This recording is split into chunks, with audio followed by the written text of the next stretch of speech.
Number 1 में बचा हुआ एक टॉपिक है आपका क्षेत्रफल वेक्टर। इसको एरिया वेक्टर कहते हैं। देखो, पहले तो समझो क्षेत्रफल वेक्टर क्या होता है। अब यह बड़ा इंपॉर्टेंट है क्योंकि इसी से फिर आपको वैद्युत फ्लक्स पढ़ना है। तो पहले समझो एरिया वेक्टर क्या है। पहले तो यह समझो वेक्टर क्या है। कोई भी ऐसी राशि जिसमें दिशा हो, उसकी दिशा को निरूपित करने वाले वेक्टर को हम लोग कहते हैं कि ये इस डायरेक्शन में जो बता रहा है, जो इसकी डायरेक्शन को बता रहा है, वही वेक्टर है। और जिस भी राशि में दिशा अनिवार्य रूप से हो, उसको हम कहते हैं कि यह वेक्टर सदिश राशि है, वेक्टर राशि है। तो उसको वेक्टर क्वांटिटी या सदिश राशि बोला जाता है। जिसमें दिशा हो उसी दिशा को वेक्टर बोलते हैं अंग्रेजी। बात करते हैं, इसमें आप लोग एकांक वेक्टर पढ़े होंगे। एकांक वेक्टर क्या होता है? एकांक vector unit vector. Unit vector का नाम आप लोगों ने पढ़ा होगा, एकांक सदिश या यूनिट वेक्टर। एकांक सदिश मैं इसको समझा दूं, उसके बाद मैं आपको क्षेत्रफल वेक्टर समझाऊं। एकांक सदिश समझो क्या होता है। जैसे इस मान लो कि एक कोई विस्थापन दिया गया है इस दिशा में। मान लो विस्थापन दिया है तो विस्थापन में दिशा होगी ही। मान लो यह दिया है 10 मीटर उत्तर, यह तो विस्थापन हो गया। अब अगर इसी विस्थापन का हमको एकांक सदिश चाहिए, एकांक वेक्टर चाहिए, यूनिट वेक्टर, तो हम क्या करेंगे? 1 मीटर उत्तर। फिर समझो, ये दिया गया है मान लो कि 10 न्यूटन का बल हम कहते हैं पश्चिम दिशा में। अगर इसका यूनिट वेक्टर हमको चाहिए तो क्या लिखेंगे? मान लो एफ की वैल्यू है 10 न्यूटन पश्चिम। तो जो इसका यूनिट वेक्टर बनेगा वह होगा 1 न्यूटन पश्चिम। मतलब कि इन दोनों को देखो, दिशा वही रही, यूनिट वही रहा, सिर्फ जो राशि है, जो हमारा न्यूमेरिक वैल्यू है, आंकिक संख्या है, वह 1 हो गई। यहाँ भी 1 हो गया। तो इसको हम लोग कहते हैं यूनिट। इस यूनिट का लाभ क्या है? लाभ यह है कि मान लो अब हमको कोई दूसरा वेक्टर, कोई दूसरा बल बनाना है कि बताओ भाई 100 न्यूटन पश्चिम, तो हम क्या कहेंगे? 100 एफ कैप। इसको कैप से लिखते हैं। देखो 100 एफ कैप लिख देंगे। 100 एफ कैप का मतलब क्या हो गया? एफ कैप का मतलब ही है न्यूटन पश्चिम। तो ये 100 न्यूटन पश्चिम हो गया। तो इससे लाभ ये है, अब हमको अगर उत्तर दिशा में 10 मीटर का ये हमने मान लो कि यह यस है, यह विस्थापन है, और इस विस्थापन का हमने एकांक वेक्टर बनाया यस कैप। 1 मीटर उत्तर हमारा बना। अब देखो, इसी चीज को अगर हम ऐसे बताना चाहें कि हम कहना चाहें कि विस्थापन बताओ भाई 50 मीटर उत्तर, तो हमको क्या लिखना होगा? 50 यस कैप। यस कैप का मतलब क्या? मीटर उत्तर। मतलब इसी को हम लोग कहते हैं एकांक सदिश। एकांक सदिश आपके समझ में आ गया। अब बात करते हैं वेक्टर सदिश की, बात करते हैं क्षेत्रफल वेक्टर। चलो, अब देखो, यह हमारे पास एक खेत हुआ। इस खेत का हमारे पास कुछ वेक्टर, कुछ एरिया भी होगा, क्षेत्रफल होगा। अब क्षेत्रफल की कोई दिशा नहीं होती, हम लोगों ने नहीं पढ़ा है, क्योंकि हम जानते हैं कि क्षेत्रफल एक ऐसी क्वांटिटी है जिसमें कोई दिशा नहीं होती। लेकिन जब हम फिजिक्स पढ़ते हैं तो बहुत जगहों पर क्षेत्रफल को हमको दिशा के रूप में लेना पड़ता है। तो हम उसकी दिशा क्या मानते हैं?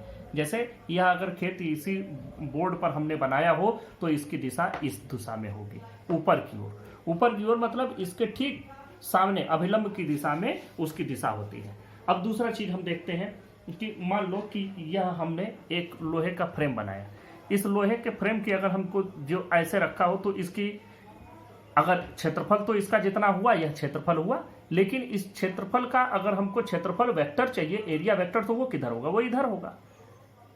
आप इधर भी मान सकते हैं। आप कहें कि अगर ये इस तरह से इधर से अगर बंद है तो ये क्षेत्रफल वेक्टर इसका इस दिशा में ऐसे होगा, लेकिन इस तरफ से बंद होना चाहिए।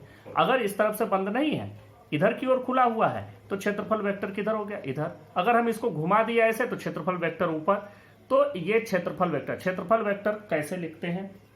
मान लो इस खेत की एरिया है ए, तो इसका हम एरिया वेक्टर कैसे लिखेंगे? एरिया वेक्टर हो जाएगा, जो जितनी एरिया है वह तो रहेगी ही, जितनी एरिया है वह तो रहेगी ही, साथ में एक एकांक वेक्टर से इसको गुणा कर देंगे। एकांक वेक्टर कितना क्या होगा? जो इस पर अभिलंब की दिशा में एक वेक्टर ले लेंगे, और वो भी यूनिट वेक्टर लेंगे, मतलब एकांक इसी तरह का।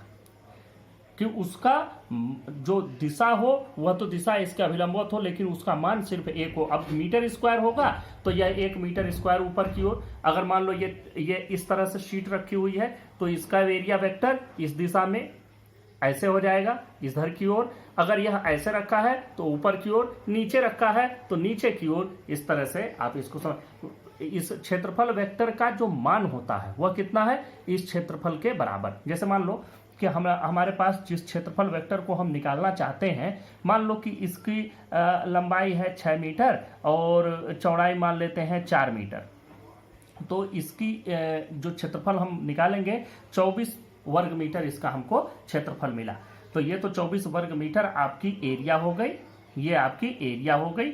लेकिन जब आप इसका क्षेत्रफल वेक्टर निकालेंगे, एरिया वेक्टर, तो वो कितना हो जाएगा, 24 मीटर स्क्वायर। ये तो है ही, इसी में हम क्या करते हैं, एन कैप से गुणा कर देंगे, 24 एन कैप मीटर स्क्वायर। अब ये एन कैप कितना हो गया, इसी के ठीक अभिलंब। तो जितना क्षेत्रफल है, इस क्षेत्रफल, इस पूरे का क्षेत्रफल वेक्टर उतना ही रहा जितना इसका क्षेत्रफल है, साथ में इसका एक दिशा हो गया। वह दिशा किधर है, इसके अभिलंब।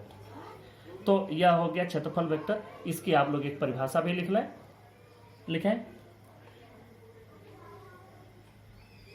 क्षेत्रफल की दिशा क्षेत्रफल पर बाहर की ओर खींचे गए अभिलंब की दिशा होती है।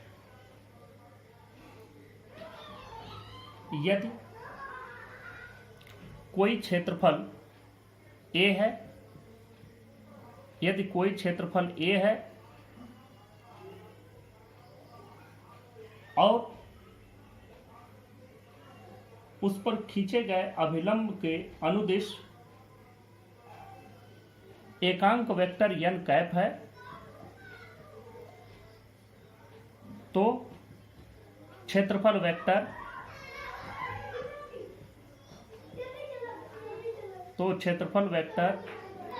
A बराबर n कैप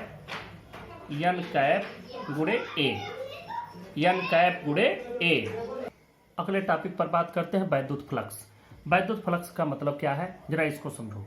फ्लक्स का मतलब होता है किसी भी एरिया, कोई भी क्षेत्रफल से संबद्ध चुंबकीय इलेक्ट्रिक फ्लक्स का मतलब है, यहाँ विद्युतीय बल रेखाओं की बात हो रही है। ऐसे ही मैग्नेटिक फ्लक्स भी है, इसलिए चुंबकीय मेरे मुंह से निकला।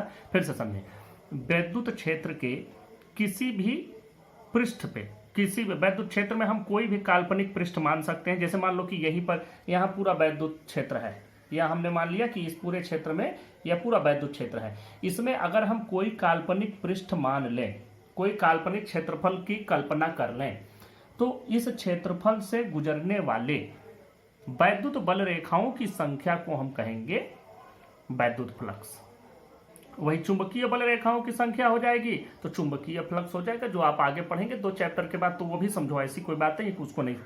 तो यह समझो, वैद्युत क्षेत्र में किसी भी काल्पनिक पृष्ठ से गुजरने वाले बल रेखाओं की संख्या को, विद्युतीय बल रेखाओं की संख्या को हम लोग कहते हैं इलेक्ट्रिक फ्लक्स। अब देखो हम लोग कैसे पता करेंगे कि ये कितना है, कैसे है, इसको सिर्फ समझो, अभी कुछ नहीं लिखना है। लिखने के लिए मैं आपको समझाऊंगा। देखो मान लो कि एक खिड़की है, एक घर है, एक कमरा है, कमरे में एक खिड़की खुली हुई है। उस खिड़की के रास्ते कमरे में हवा प्रवेश कर रही है। तो जो कमरे में हवा प्रवेश, सिर्फ इस कथा को सुनते जाइए, तो जो कमरे में हवा प्रवेश करेगी उस हवा की मात्रा आप कैसे पाएंगे, वह कितनी ज़्यादा होगी, किन किन चीज़ों पर निर्भर करेगी। कमरे में जो हवा की मात्रा है वह किन चीज़ों पर निर्भर करेगी। पहली चीज़ तो वह निर्भर करेगी कि कितना ज़्यादा खिड़की का क्षेत्रफल है। अब खिड़की बहुत छोटा होगा तो उससे हवा भी तो कम आएगी, तो इसका मतलब कि वह निर्भर करेगा, उस जो खिड़की खुली हुई है उस खिड़की के क्षेत्रफल पर निर्भर करेगा। दूसरी बात, क्षेत्रफल मान लो खिड़की का हम उतना ही रखते हैं, लेकिन जो हवा आ रही है अगर उसका वेग बढ़ जाए तो भी उसमें हवा की मात्रा ज़्यादा हो जाएगी। तो इसका मतलब कि किसी समय में एकत्रित हवा की मात्रा 2 चीज़ों पर निर्भर कर रही है।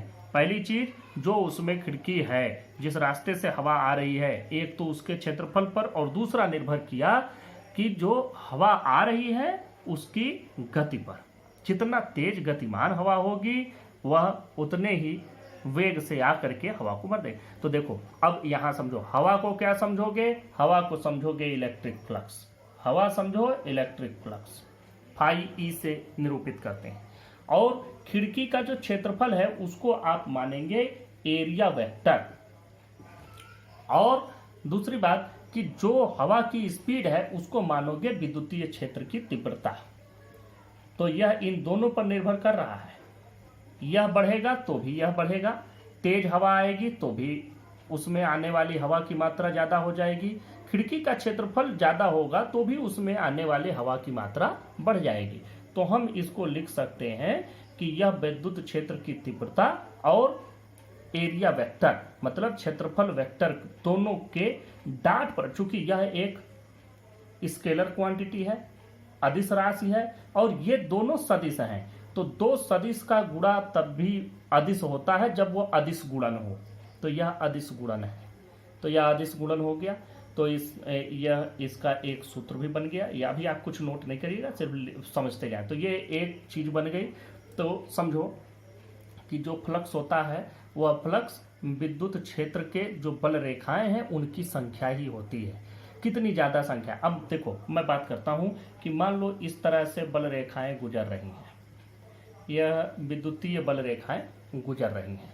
हमने एक यहाँ पर कोई भी सरफेस ऐसे रखा था, इस सरफेस से इतनी बल रेखाएं गुजर रही हैं। अब हम क्या करते हैं, इस सरफेस को थोड़ा सा पूरा ऐसे ही है लेकिन हमने इसको थोड़ा सा घुमा दिया, इस तरह से हमने इसको थोड़ा सा रोटेट करा दिया।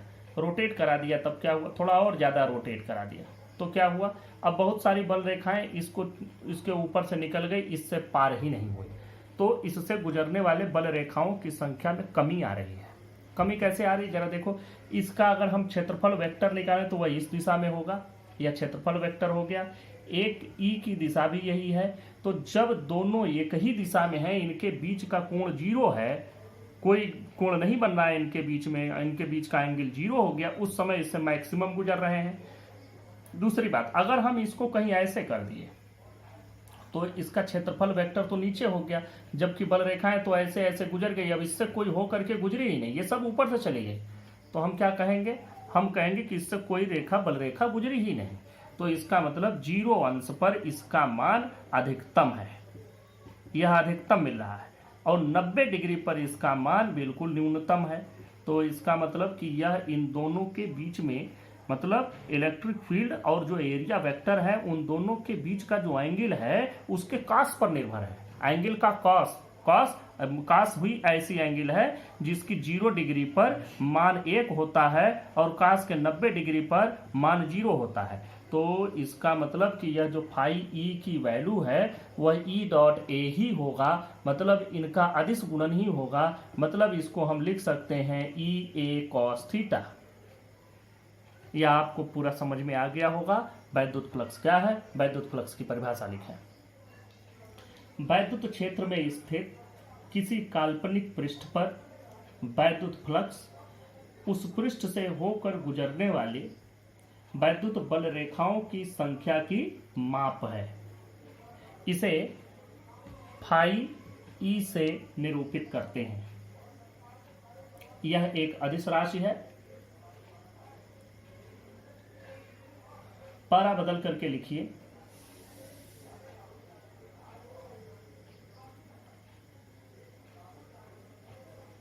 वैद्युत फ्लक्स वैद्युत क्षेत्र की तीव्रता तथा क्षेत्रफल वेक्टर के अदिश गुणन के बराबर होता है। अर्थात फाई ई बराबर ई डॉट ए बराबर ई ए कॉस थीटा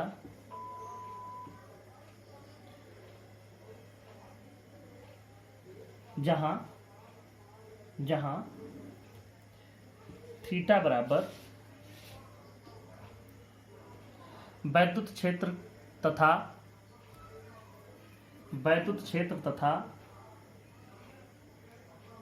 क्षेत्रफल वेक्टर के बीच का कोण।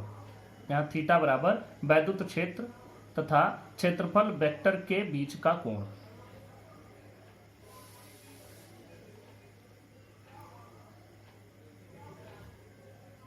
अब एक चीज और भी देखो, मान लो कि जो एरिया है वह एरिया वेरिएबल टाइप की है या वैद्युत क्षेत्र वेरिएबल है। लिखें, यदि वैद्युत क्षेत्र की तीव्रता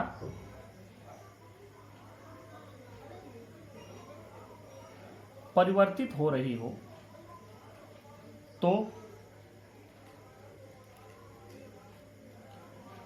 तो अति सूक्ष्म एरिया dA से गुजरने वाला फ्लक्स d फाई E बराबर E डॉट dA।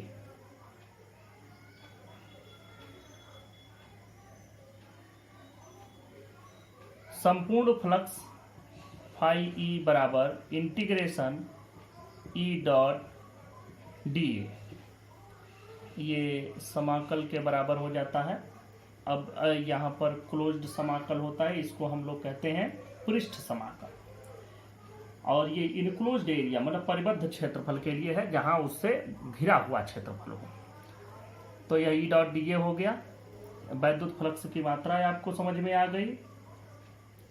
अब अगली चीज आप लोग ये समझें, ये हमने ऐसा इसलिए लिया है कि मान लो कि फील्ड यहाँ बहुत नज़दीक नज़दीक है, यहाँ दूर दूर है, और एरिया ऐसे है, तो फिर यहाँ से तो बहुत नज़दीक नज़दीक के लाइनें गुजरेंगी, यहाँ दूर दूर की लाइनें गुजरेंगी। तो तुम कैसे कह सकते हो कि हमसे इस क्षेत्रफल से E गुणे A ही गुजरेगा? तो ऐसे में हम क्या करेंगे कि इस पूरे पृष्ठीय क्षेत्रफल को बहुत छोटे छोटे भागों में बांट लेंगे, और हम किसी एक क्षेत्रफल dA, बहुत छोटे क्षेत्रफल dA के लिए हम निकाल लेंगे कि इससे गुजरने वाला फ्लक्स d फाई E बराबर E गुणे dA होगा।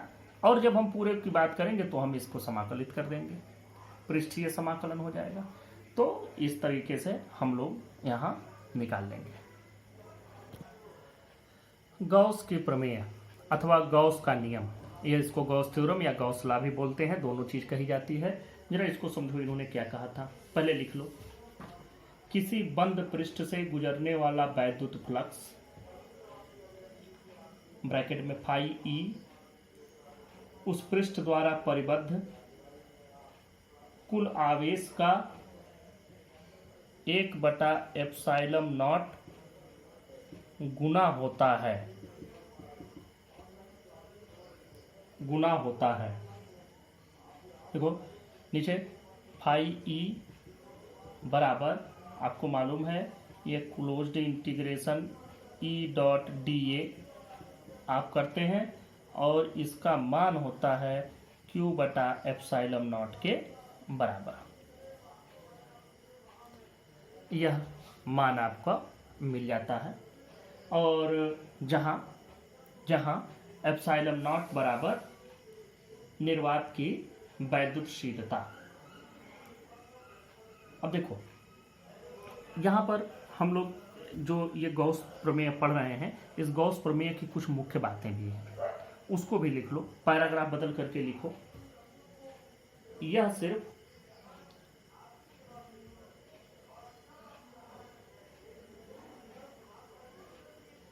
परिबद्ध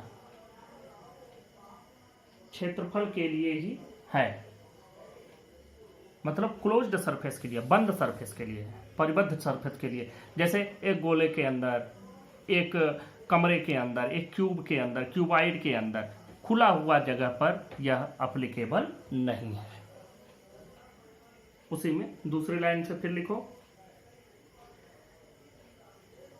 क्षेत्रफल के अंदर सभी आवेशों का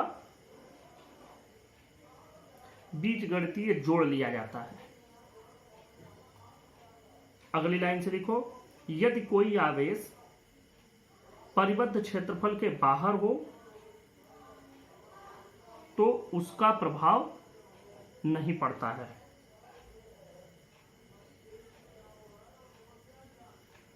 यह 2-3 बात इस गॉस प्रमेय को प्रूफ भी कर सकते हैं। प्रूफ चाहे उत्पत्ति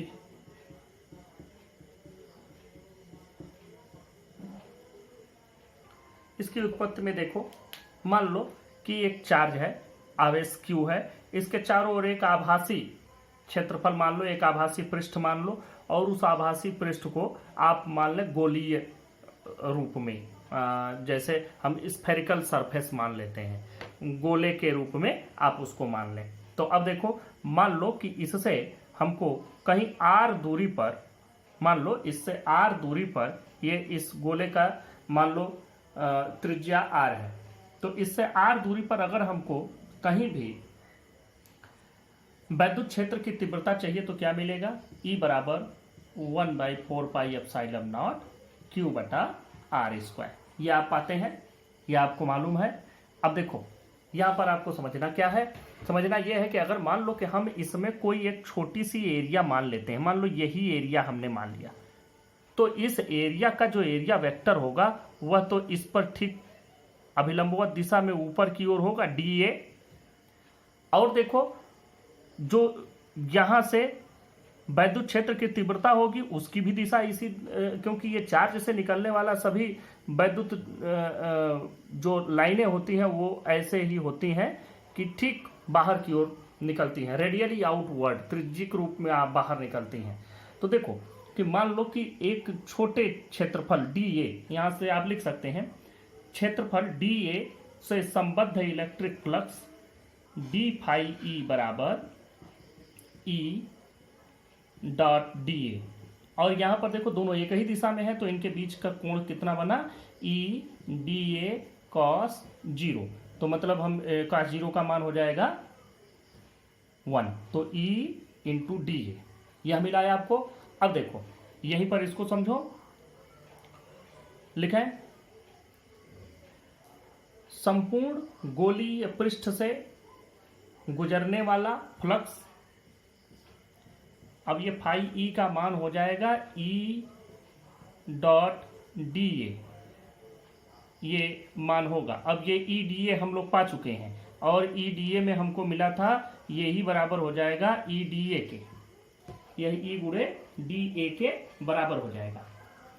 अब देखो कि जब तुमको इसको इंटीग्रेट करना है तो इंटीग्रेट करने में जैसे आप समाकलन अवकलन जो पढ़े होंगे उस हिसाब से आपको इसको इंटीग्रेट करना है, तो इंटीग्रेट कर दो, E को यहीं रहने दो बाहर, और इंटीग्रेशन किसका होगा, dA का होगा, तो E तो ऐसे ही रह गया, dA का इंटीग्रेशन मतलब इस पूरे गोलीय पृष्ठ का मतलब पृष्ठीय क्षेत्रफल, तो गोले का पृष्ठ क्षेत्रफल होता है 4πr², ये वैल्यू हो गई। E का मान रखो 1/4πε0 Q/r² और गुणे 4πr², 4π से 4π काट दो, r² से r² काट दो, क्या बचा तुम्हारे पास, Q/ε0।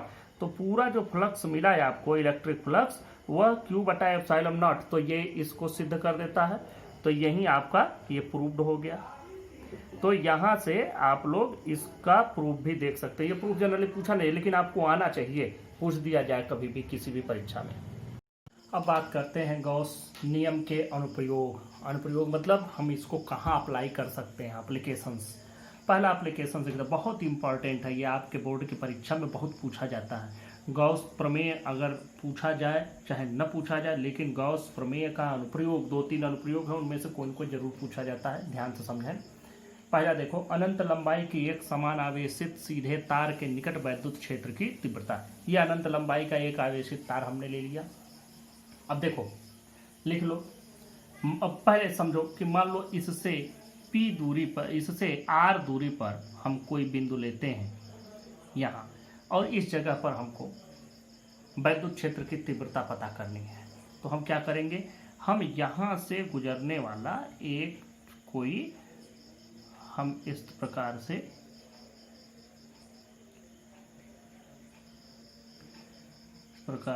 एक हम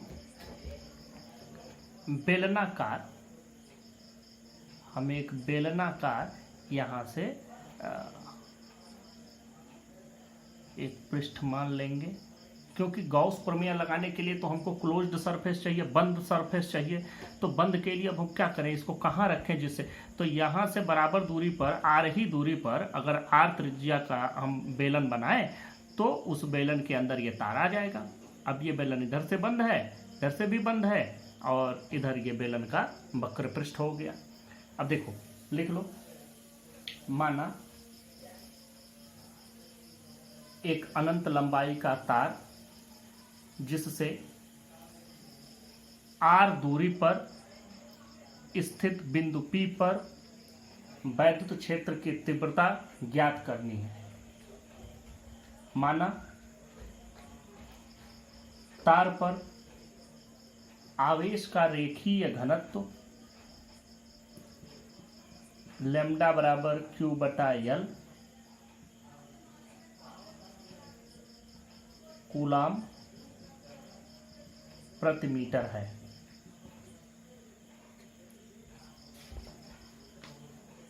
अब इसके आगे लिखें, बिंदु P से गुजरने वाला L लंबाई का तथा R त्रिज्या का एक गॉसियन पृष्ठ बनाते हैं।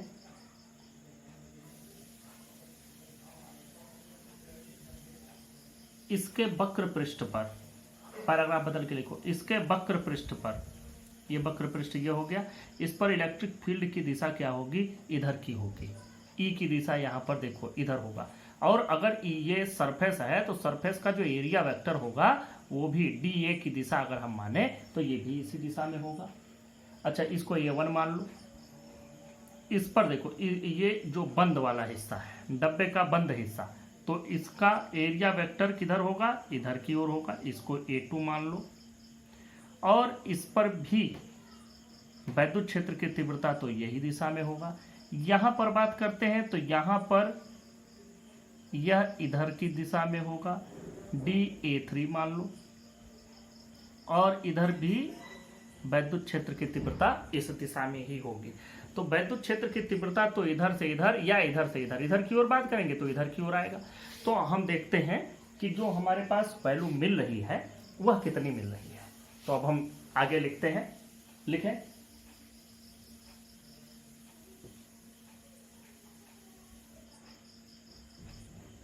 वक्र पृष्ठ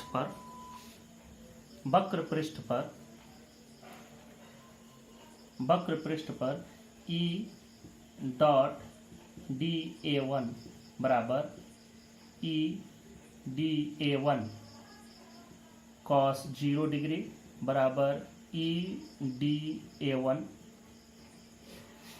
अब लिखो, वृत्ताकार पृष्ठों पर अब बात करते हैं E डॉट DA2 बराबर EDA2 cos 90 डिग्री बराबर 0 और E डॉट DA3, तो ये कितना हो जाएगा, EDA3 cos 90 डिग्री, ये भी 0। अब आगे बात करते हैं। अतः closed integration E dot DA बराबर integration E dot DA1 plus integration E dot DA2 plus integration आपका ये E डॉट DA3 हो जाएगा। E डॉट DA3 ये आपको पूरा मिलता चला जाएगा। अब देखो यहाँ DA1 पर तो वैल्यू आ जाएगी E डॉट, ये DA1 है, यहाँ पर 1 हम छोड़ दिए थे। देखो ये 0 हो गया, ये 0 हो गया, तो कितना मिला, ये पूरा वैल्यू मिल रहा है। E तो बाहर हो जाएगा, इंटीग्रेशन ऑफ DA1 और DA1 का इंटीग्रेशन, ये DA1 हो जाएगा सीधा E गुणे DA1 और DA1 का इंटीग्रेशन ये कितना होता है। अब मान लेते हैं यह हमने L लंबाई का लिया है, त्रिज्या इसकी R है, तो वक्र पृष्ठ का क्षेत्रफल बेलन का आपको याद होगा 2 पाई RH होता है। तो H की जगह यहाँ L है, तो ये वैल्यू हो जाएगी 2 पाई RL, यह इतना हो गया 2 पाई RL। अब देखो गॉस के नियम से क्या होता है, गॉस का नियम अप्लाई करिए। गॉस का नियम होता है ई डॉट डी ए, कहीं कहीं डी एस भी लिखा जाता है एरिया को, बराबर क्यू बटा एप्सिलॉन नॉट। यहाँ ई डॉट डी ए का मान कितना आया, ई गुणे 2πr_l। क्यू का मान देखो भाई, यहाँ पर क्या होगा, देखो हमने लिया है, ये मैं समझाने के लिए लैम्डा बराबर क्यू बटा यल ये लिया है, तो क्यू का मान कितना हो जाएगा, लैम्डा गुणे यल। तो यहाँ हो जाएगा लैम्डा गुणे यल। ये यल लंबाई वाले तार का हम मान निकाल रहे हैं। इस पर जितना चार्ज है लैम्डा बटा एप्सिलॉन नॉट। अब देखें यहाँ से आपको यल से यल काट देना है, तो ई का मान कितना हो गया, देखें lambda by 2πr epsilon not, यह आपका फार्मूला हो गया। इस फार्मूला में देखें कि न लंबाई आ रही है न कुछ, खाली वह दूरी आ रही है जितनी दूरी पर तार से आपको वैद्युत क्षेत्र की तीव्रता चाहिए। तो यह आपको इस फार्मूले से मिल गया। आप इसी फार्मूले को अगर चाहते हैं 1/4π एप्सिलॉन नॉट के रूप में बनाना तो बना सकते हैं। 2π को कर दो 4π और एप्सिलॉन नॉट कर दो, तो यहाँ पर 2 से गुणा किया तो ऊपर भी 2 से गुणा कर दो, 2 लैम्डा डिवाइडेड बाई आर, ये भी लिख सकते हैं। तो आप इन दोनों फार्मूलों को लिख लीजिए, अच्छा रहेगा कि आपके जो जरूरत पड़े वो लिख लो। जो विद्युत क्षेत्र की दिशा होगी वो तो आर की ही दिशा में होगा, तो वो आर की दिशा में आप लिख सकते हैं। अगर सदिश रूप में आपको लिखना हो तो इसी को ऐसे भी लिख सकते हैं। देखो सदिश रूप में लिखना रहेगा तो कैसे लिखोगे, ई बराबर ए 1/4π एप्सिलॉन नॉट 2 लैम्डा बटा आर गुणे आर कैप, ऐसे लिख सकते हैं। ये आपके लिखने का तरीका हो जाएगा, ये सदिश रूप हो जाएगा इसी का। तो दूसरे अनुप्रयोग की बात करते हैं। अनंत विस्तार की समतल आवेशित अचालक चादर के निकट वैद्युत क्षेत्र की तीव्रता। अब पहले आप लोग लिख लें, यदि कोई आवेश Q किसी पृष्ठ के क्षेत्रफल A पर समान रूप से वितरित हो तो उस पृष्ठ का आवेश पृष्ठ घनत्व सिग्मा बराबर Q बटा A कूलाम प्रति मीटर स्क्वायर। पैराग्राफ बदल के लिखें, माना कि अनंत विस्तार की एक समान धनावेशित अचालक शीट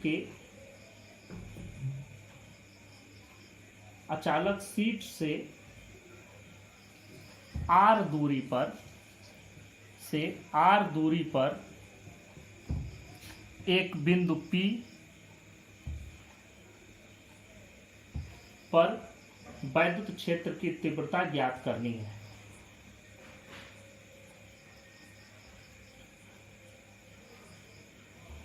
अब चालक के आर पार लिखें, हम चादर के आर पार, ये जो शीट है, शीट मतलब चादर लिखें। अब चादर के आर पार एक गॉसियन बेलन की कल्पना करते हैं। गॉसियन बेलन ऐसे लिखेंगे, गॉसियन मतलब गॉस से वो लिया गया है।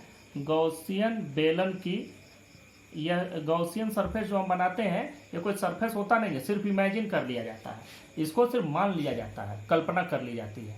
लिखो के आर पर एक गॉसियन बेलन की कल्पना करते हैं जिसके प्रत्येक सिरे का क्षेत्रफल A है, जिसके प्रत्येक सिरे का क्षेत्रफल A है।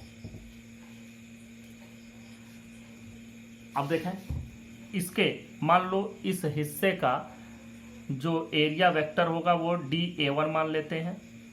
इधर का एरिया वेक्टर क्या होगा, dA2 होगा, और इसके इस तरफ एरिया वेक्टर क्या होगा, dA3। तीन ही तरह का एरिया होगा। एक तो इन दोनों बेलन के जो वृत्ताकार तल होंगे और एक बेलन का जो वक्र पृष्ठ होगा, ये समतल और दूसरा वक्र पृष्ठ। अब हम बात करते हैं कि ई की दिशा क्या होगी। अब चादर तो इस पर धनावेश इस तरह से है, तो धनावेश इधर है, तो अब इस इधर से जो विद्युत क्षेत्र होगा वो इस दिशा में होगा, ई इस दिशा में होगा। डी A1 के साथ 0 डिग्री, इसके साथ 90 डिग्री का एंगल बना रहा है। इधर भी आप देखें तो ई की दिशा इसी तरफ होगी। ये सब आप चित्र में ऐसे बना लें। अब नीचे लिखें, नीचे बात करते हैं।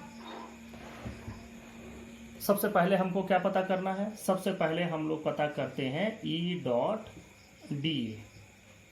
ई डॉट डी ए बराबर, यहाँ पर 2 भागों में बच जाएगा, ई डॉट डी A1 3 भागों में, plus E dot D A2 plus E dot D A3, ये तीनों बच गए। अब पता करते हैं यहाँ पर क्या हो जाएगा। देखें, जब आप इसकी वैल्यू निकालते हैं तो यहाँ पर आपको मिल जाता है, देखो इस जगह पर आप आ जाएंगे ई डी A1 इधर की ओर है, और यहाँ पर वैल्यू हो गई कितनी, cos 0 degree, plus D A2 में भी E D A2 cos 0 degree, plus यहाँ पर देखो क्या हो जाएगा, E D A3 cos 90 degree, क्योंकि यहाँ पर 90 डिग्री, चाहे इधर की ओर लो चाहे इधर, पूरे वक्र पृष्ठ पर 90 डिग्री हो जाएगा। अब बात करते हैं यहाँ पर कितना आ जाएगा। देखें, यहाँ पर हो जाएगा ई इंटीग्रेशन ऑफ डी A1, क्योंकि 0 डिग्री का मान, cos 0 डिग्री का मान 1 हो जाता है, 1, प्लस ई इंटीग्रेशन डी A2 और ये प्लस 0। अब आगे बढ़ चलिए, ई गुणे डी A1 का मान कितना हो जाएगा। इधर एरिया हमने इसकी कितनी ले है, ए, दोनों सिरों का क्षेत्रफल ए लिया है, ई गुणे ए, प्लस यहाँ भी हो जाएगा ई गुणे ए, तो कितना हो गया 2EA। यह किसका मान हो गया, ई डॉट डी ए का। अब लिखा है गॉस के नियम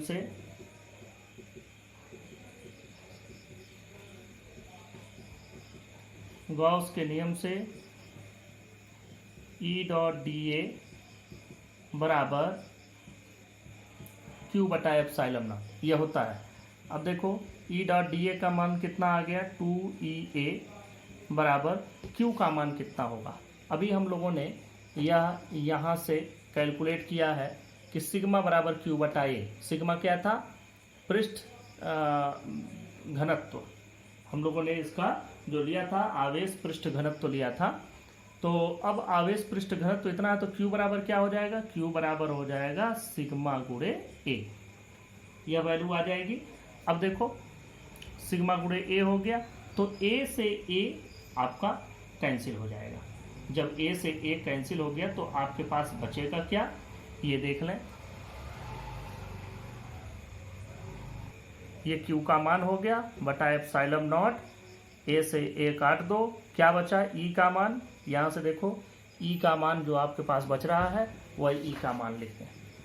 ई बराबर बच जाएगा सिग्मा बटा 2 एप्सिलॉन नॉट, सिग्मा बटा 2 एप्सिलॉन नॉट, ये वैल्यू आपकी बच गई। यही यहाँ पर इससे हमको वैद्युत क्षेत्र का तीव्रता प्राप्त हुआ।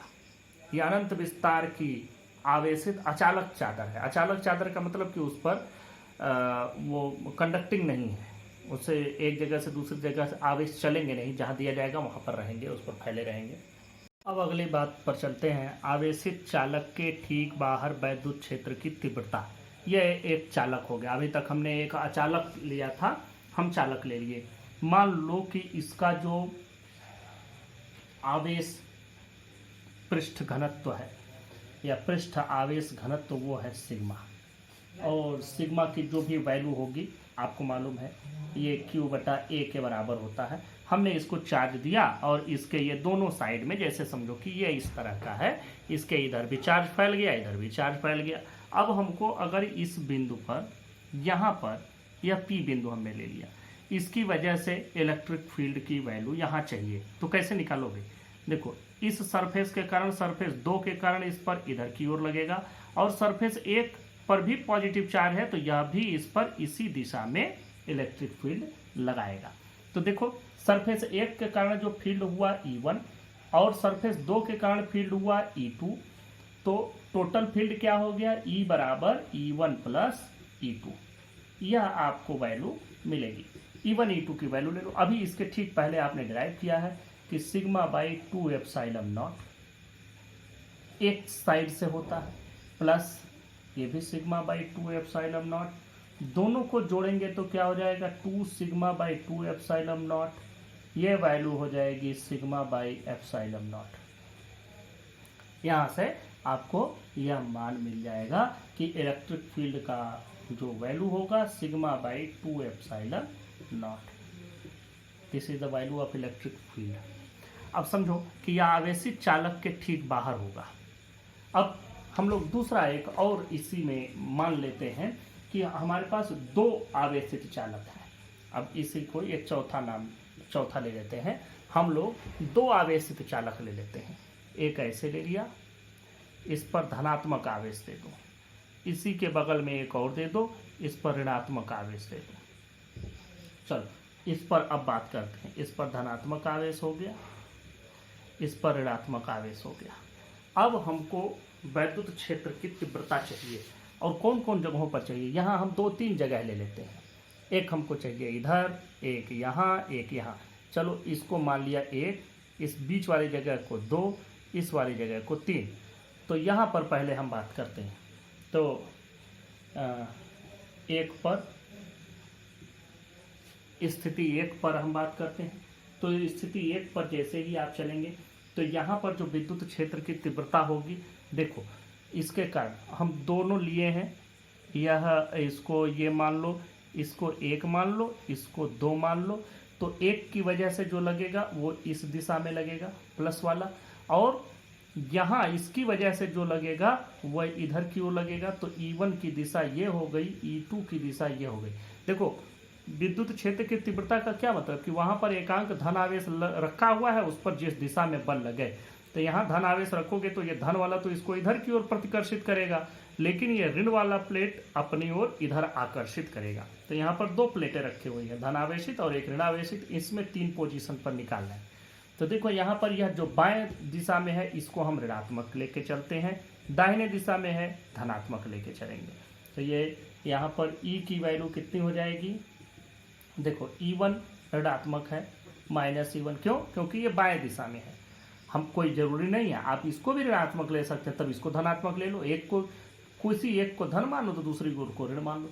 तो हम बाएं वाला लेकर के चलते हैं। पहले से पढ़ा हुआ है हम लोगों का कि बाएं दिशा में हम लोग जब निर्देशांक ज्यामिति आप लोग पढ़ते हैं तो वहाँ भी यही पढ़ते हैं कि बाएं ओर ऋण, दाहिनी ओर धन, ऊपर धन, नीचे ऋण। चलो बात करते हैं।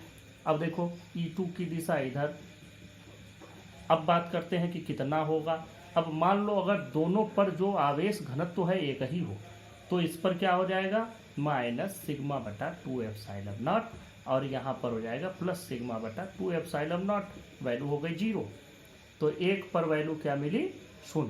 चलो 2 पर बात करते हैं। 2 पर E बराबर, देखो अब यहाँ पर धनावेश रखा तो ये वाला क्या करेगा, इधर की ओर अपनी ओर ले जाएगा। यह दूसरे प्लेट की वजह से पहला प्लेट कहाँ ले जाएगा, पहला प्लेट इधर की ओर ले जाएगा। तो दोनों एक ही दिशा में जा रहे हैं। तो E बराबर E1 प्लस E2, दोनों एक ही ओर पहुँच रहे हैं। Sigma by 2 epsilon not plus sigma by 2 epsilon not, value हो गई सिग्मा बटा एप्सिलॉन नॉट। ये हो गया। 3 पर बात करते हैं। 3 पर यहाँ पर रखेंगे तो ये 1 वाला इधर की ओर प्रतिकर्षित करेगा E1, 2 वाला इधर की ओर ले आएगा। तो कितना होगा E बराबर, देखो जो धन की ओर है वो E1 प्लस, ये बाईं ओर है माइनस।